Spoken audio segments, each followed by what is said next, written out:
This is a legislative update from the Florida chapter of the American Academy of Pediatrics. Welcome back to Florida Pediatric TV. This is week 7 of the 2012 legislative session. Again, I have Representative Sam Bell with me today, our lobbyist. Sam, the expert witness testimony bill is coming up tomorrow, I understand. Where do we stand on that? Well, first of all, I'd like to thank all the folks that are watching for the help that you've given us in that bill. We've had 2 different pediatricians that have come to Tallahassee to testify in one committee or another. The bill is going to be heard in the morning before the Judiciary Committee in the House. That's the last committee stop for that bill. If it gets out of that committee, it goes to the floor. It's already ready for floor action in the Senate, so I think we're looking good, and I'm excited also to tell you that the Attorney General has stepped in favor of the bill, so we're getting some additional assistance there. So that sounds good. That'll be terrific if we can get that bill through this year. Sam, another issue you've worked hard on is the DOH reorganization bill, particularly as it affects children's medical services. What's happening with that this week? Well, House Bill 1263, which is the bill that does a substantial reorganization of the Department of Health, has moved through its committees and is ready for floor action in the House. In my opinion, this bill in its present form would do substantial damage to children's medical services. I think, among other things, the question of what children are treated is really very questionable. Some experts think that it would cut that number of children by at least 25%. Fortunately, the Senate bill, which was scheduled for its last committee hearing this week, did not make it to the committee in time to be heard, so that committee will not meet again. They will have to go to some extraordinary efforts to get that bill out of committee at this point, so I think we're looking reasonably good. We need to keep our fingers crossed on that one. Now, the Senate bill doesn't change children's medical services in its current version, but the danger would be if it got amended to match the House bill. That's correct. The Senate bill does not deal with children's medical services at all, and so that's good. The danger, if it were to move, is that something would be added onto it that would be detrimental, and that's always our concern. So if nothing passes this session, it's next year's issue, and we'll be back again, I'm sure. Well, that would be the best of all worlds at this moment. Yes. Now, a lot of our members are real interested in the school readiness bills, and how does that stand? Well, as you say, this is the 7th week of the session. We're still have problems.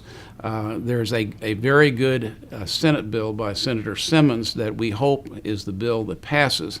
It deals with some of the questions that were raised by the OPAGA audit, but does not do real damage to the school readiness program. There are a number of really bad House bills that would strip out education and quality from the program and leave us with a babysitting system that would have no real education or quality included. That's going to be resolved as part of the Appropriations Conference Committee. The next issue is the enrollment of eligible state employees' children in KIDCARE. Is that possible this year? I think so. That was the idea was contained in Senate Bill 510 by Senator Nan Rich.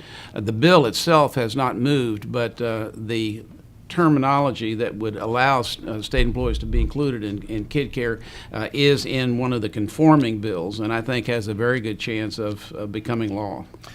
Now, another issue that pediatricians were unhappy that didn't make it through last session was the addition of the severe combined immune deficiency screening to the newborn metabolic screening panel.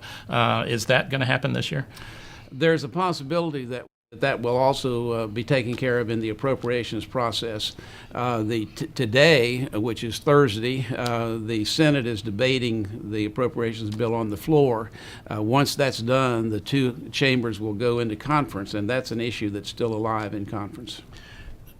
I think an issue that will affect pediatricians perhaps more than any other is the fact that in 2013 federal law mandates that primary care physicians who see Medicaid patients be reimbursed at Medicare levels.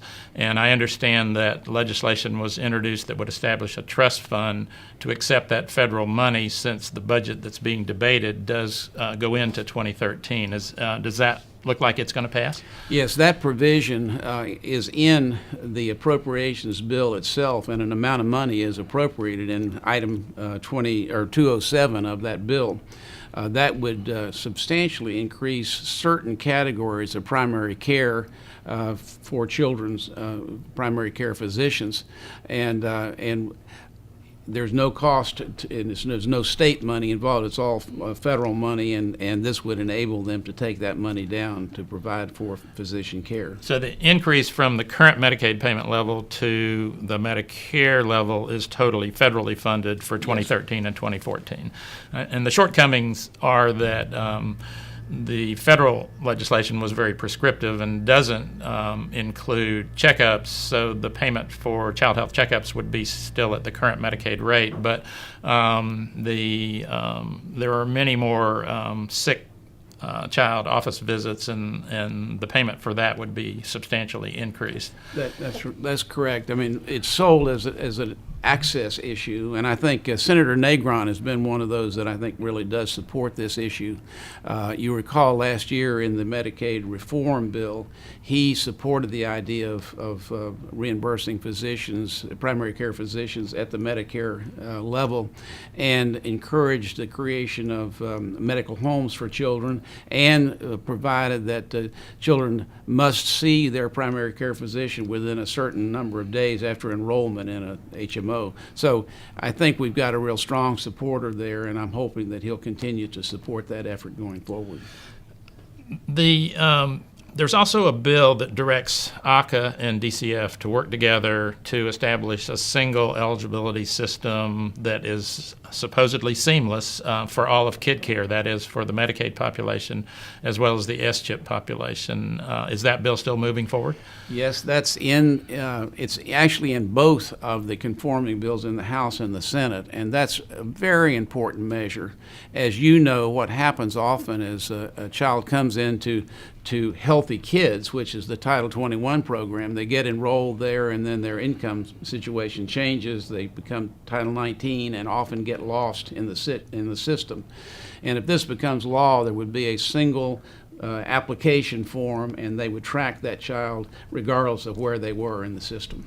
The problems with eligibility, particularly for the Title 19 kids, the Medicaid kids, is one that we as pediatricians have been dealing with and have been very concerned about for a number of years, and is obviously one of the things that pushed us to sue the state over Medicaid. And so I'm excited that it looks like there's a vehicle out there that might allow the opportunity to correct some of those administrative barriers. And so hopefully that bill's going to go through. And I think that one and the previous one we discussed about the increase in dollars, which again is a topic of our Medicaid lawsuit, would go a long way toward improving access for Medicaid kids and provide them with a better opportunity for medical homes. As we get near the end of the session, one of the things that we need to talk about is our PAC fund, PEDIPAC, and the importance of pediatricians contributing to that. It's not a great amount. Each physician is asked to contribute $120 annually to PEDIPAC. Would you explain the importance of that and what those funds would be used for? Mm-hmm. Well, first I want to say I think it is very important, and I hope this year that pediatricians will see what a difference their society can make in the process. If we can get this per visit reimbursement increase, and if we can do some of the other things that we've talked about, it's going to have an impact in the individual pediatrician's practice. So I really would reach out to all the pediatricians that are watching this and ask them to participate in the PAC, If we do raise some money, we would want to take campaign checks to individual candidates in your own district and ask you to go with us to see that member. And then even if you can't be directly involved in the process here in Tallahassee, by being here, your contact with your local members is extremely important. And hopefully this session will prove the value of that to the Florida Pediatric Society. Sam, again, we're very appreciative of all of your efforts on our behalf, and it looks like there are several bills that might significantly impact pediatric care in this session. And that's it for this week. Stay tuned to your email, and we'll be back next week with another wrap-up. But between now and then, there are many, many things that can happen, and we will send alerts out by email asking for your help as these various issues progress.